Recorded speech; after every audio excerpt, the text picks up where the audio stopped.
અમેરિકાના રાષ્ટ્રપતિ ડોનાલ્ડ ટ્રમ્પે ફરી એકવાર પ્રધાનમંત્રી નરેન્દ્ર મોદીની કરી પ્રશંસા. બ્રિટન મુલાકાત દરમિયાન ટ્રમ્પે કહ્યું, હું ભારત અને પીએમ મોદીની બિલકુલ નજીક છું. અમારી વચ્ચે છે ઘણા સારા સંબંધ.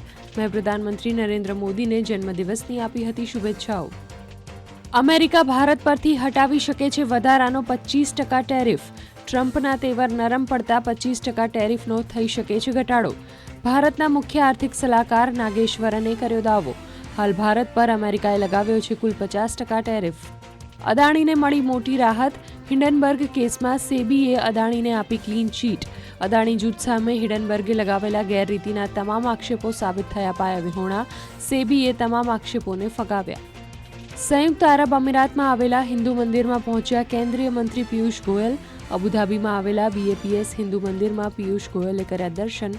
મંદિરના બ્રહ્મવિહારી સ્વામી પણ રહ્યા હાજર. દેવભૂમિ ઉત્તરાખંડમાં ફરી કુદરતનો કહેર. ચમોલીમાં ફરી વાદળ ફાટતા ભારે તારાજી. એક વ્યક્તિનું મોત અને 14 લોકો લાપતા. યુદ્ધના ધોરણે ચાલી રહ્યું છે બચાવ અભિયાન. મોટા પાયે નુકસાનીનો અંદાજ. એશિયા કપની સેમીફાઇનલમાં પહોંચ્યું શ્રીલંકા. અબુધાબીમાં રમાયેલી મેચમાં શ્રીલંકાએ અફઘાનિસ્તાનને 6 વિકેટે આપી હાર. અફઘાનિસ્તાનના મોહમ્મદ નબીની 22 બોલમાં 60 રન છતાં અફઘાનિસ્તાન સેમીફાઇનલની રેસમાંથી થયું બહાર.